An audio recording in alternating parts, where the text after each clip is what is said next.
తిమ్మాజిపేట మండల కార్యకర్తలందరినీ ఒకే దగ్గర కలవడం మొదటిసారి కాబట్టి మీ అందరికీ నా హృదయపూర్వక నన్ను గెలిపించి ఇలా కూర్చోబెట్టినందుకు మీ అందరికీ నా హృదయపూర్వక ధన్యవాదాలు తెలుపుకుంటూ,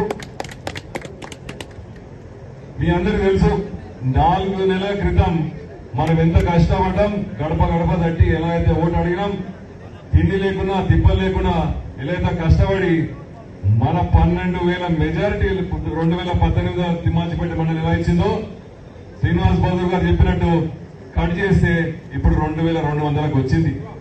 మీ 2,200కు వచ్చినందుకే మనం ఈ రోజు ఎమ్మెల్యే గెలిచి 5,250 మెజార్టీతో గెలవడం జరిగింది. ఇప్పుడు కూడా మల్లు రవి గారిని పెద్దలు చెప్పినట్టు 2,200 కట్ చేసి ఆ 2,200 మెజార్టీ ఇవ్వాలని చెప్పి మీ అందరికీ సమాధానం తెలుసుకుంటున్నా. ఇద్దామా లేదా? ఇద్దామా? ఇంకో బాధాకరం ఏంటంటే ఒక 10 నిమిషాలు ఆగితే మనం అందరం భోజనాలకు వెళ్ళేవాళ్ళం. కానీ రేపు ఓట్లు అడిగేటప్పుడు కూడా ఆకలికి నోచుకోకపోతే కష్టమవుతుంది. అక్కడ వెళ్ళిన వాళ్ళందరికీ మరోసారి హెచ్చరిక, మీరు ఇలాంటి పనులు చేస్తే రేపు మీ నా దగ్గరికి పనులకు వచ్చినప్పుడు మీ అందరినీ నేను దృష్టిలో పెట్టుకుంటానని మీ అందరికీ సమాధానం తెలుసుకుంటున్నాం.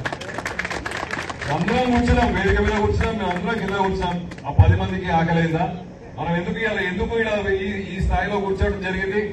మన పెద్దలు మల్లు రవి గారిని గెలిపించుకోవడం కోసం, ఎలా గెలిపించుకోవాలి, మనం ఎలా పని చేయాలని చెప్పుకోవడం కోసం కూర్చున్నాం. ఒక 10 నిమిషాలు ఆకలి ఓర్చుకోలేమా? ఏం తమ్ముడు చెప్పం. కాబట్టి ఎటువంటి మీటింగ్ అయినా ముందుగా మనం ఎందుకు కూర్చున్నాం, దేనికోసం వచ్చినాం, దేనికోసం ఇంత ఖర్చు పెట్టి మనం సమావేశం కావాలి, మనం ఒక్క ఆలోచన చేసుకోవాలి. మనం ఆలోచన చేసుకుంటేనే కదా మన ఊరు బాగుపడుతుంది, మన గల్లీ బాగుపడుతుంది, మన ఇల్లు బాగుపడుతుంది. మనం రేపు ఎంపీ గారిని గెలిపించుకుంటే ఎమ్మెల్సీ నిధులు, ఎమ్మెల్యే నిధులు, ఢిల్లీ నుంచి ఎంపీ నిధులు వస్తే మన గ్రామం, మన ఇల్లు, మన వాడనే కదా బాగుపడేది. దానికోసం 10 నిమిషాల్లో మనం ఆకలి ఓర్చుకోలేమా? మరి అందుకే వాళ్ళకి ఇంకొకసారి మీరు అందరూ చెప్పండి, రేపు రాబోయే కాలంలో మనం పని చేసుకోవాలంటే వాళ్ళ టీఆర్ఎస్ ర్యాలీలో తిమ్మాజిపేటకు వచ్చినప్పుడు డిఎస్పీ, ఎస్పీ లేకపోతే ఐపీఎస్ ఆఫీసర్ అని చెప్పుకునే ఆర్ఎస్ ప్రవీణ్ కుమార్ గారు సొంత లబ్ధి కోసం బీఎస్పీ పార్టీలో చేరి, బహుజన సమాజ్ పార్టీలో చేరి ఆయన బహుజనులకు, బడుగు బలైన వర్గాలకు దిక్కులా వచ్చి నడియేడిన ముంచి రోడ్డు మీద వాళ్ళందరినీ రోడ్డు మీద పెట్టి పోయి దొరలగడి అని చెప్పి మళ్ళా దొరపగా కూర్చొని ఇప్పుడు ఎవరు అంటే రాజ్యాంగం తెలియని మనిషి ఒక ఐపీఎస్ ఆఫీసర్ అని అడుగుతున్నా. అంటే ఐపీఎస్ రాసిన మనిషికి రాజ్యాంగం తెలియదా ఎవరు ఒరిజినల్ ఎవరు నకిలీ అని? ఒక డాక్టర్ నేను నన్ను పట్టుకొని నకిలీ అంటాడు. మీరు అందరూ ఆదరిస్తేనే నేను ఇలా కూర్చున్నా. తెలంగాణకు ఆ దొంగను పక్కకు పెట్టుకొని ఆ దొంగ ఒరిజినల్ అంటున్నాడు. వాళ్ళకు made in China, made in ఇండియాకు అర్థం తెలియదు. మేడ్ ఇన్ చైనా దొంగను పక్కకు పెట్టుకొని ఆయన ఒరిజినల్ అంట. చెప్పండి బాబు గారు, డాక్టర్ చూసుకొని ఎండలకు చూస్తున్నాడు, గుండుకు ఎన్నికలు లేవు, మెదడు మొహాలకు జారింది ఐపీఎస్ ఆఫీసర్. ఎవరైనా మీడియా మీద ఉంటే బాబు తెలియజేయండి, ఒక డాక్టర్ చూపించుకోవాలండి. ఎండలకు తిరుగుతుందని చెప్పండి. అలా గెలుస్తలేడు, మధ్యస్థితిగా తప్పింది, ఓడిపోతున్నాడని తెలిసి మల్లు రవి గారు అత్యధిక మెజార్టీతో గెలుస్తున్నాడని తెలిసి మేమేమో మాట్లాడుతున్నాం ఒరిజినల్ అంట, నకిలీ అంట. ఆయనకు ఐపీఎస్ ఆఫీసర్ కదా పాస్ అయ్యిండు, ఆయనకు అర్థం ఆయన నకిలీ ఐపీఎస్ ఆఫీసర్ అని ఇప్పుడు తెచ్చింది మనకు.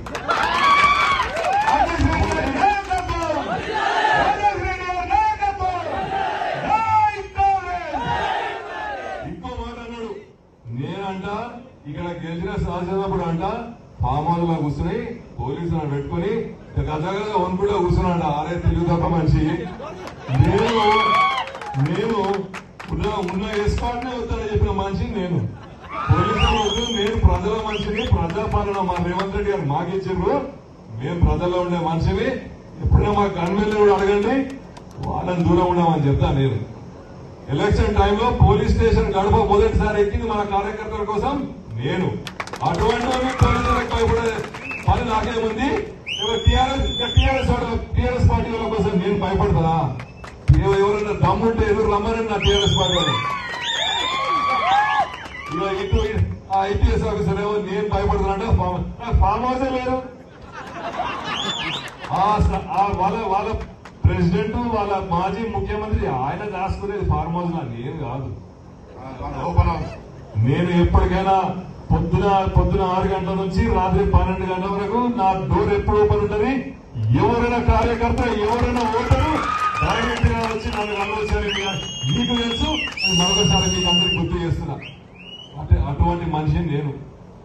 అయితే ఇంకోటి మనకు దురదృష్టకరం ఏమైందంటే గెలిచినాక మీ అందరి అభిమానం కోసం నెల రోజులు శాల్వాలు ఫోటోలు బొట్టులతో సమయం గడిచిపోయింది.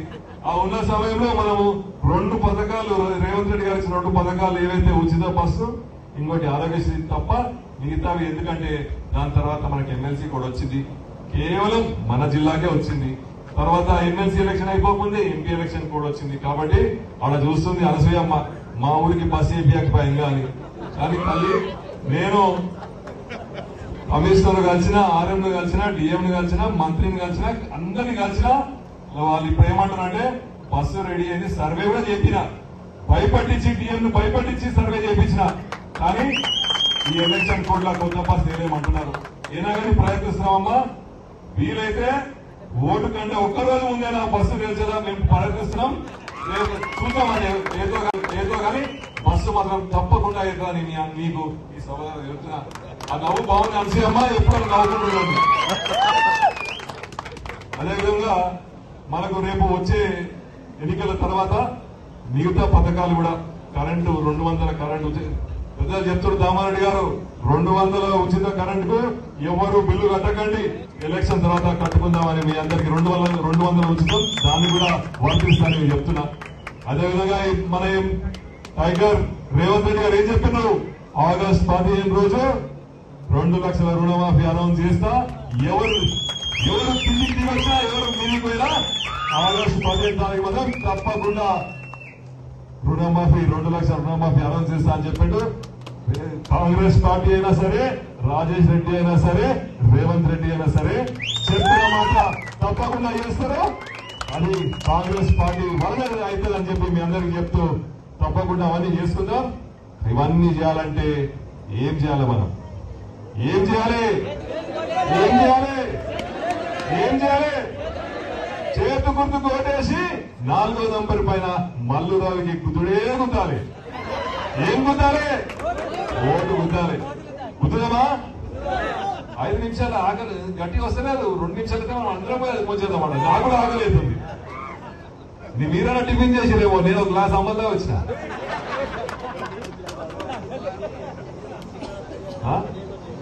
తప్పకుండా మరి ఏం చేద్దాం? మల్లురావు గారిని ఎంత మెజార్టీ వరకు గెలిపిద్దాం? అక్కడ నుంచి సౌండ్ వస్తలేదు, ఆకలి ఎత్తున్నట్టున్నది. ఎంత మెజార్టీ? చేతి చూపిస్తున్నారు. 5,000 మెజారిటీ ఒక్క మండలం నుంచి రావాలి.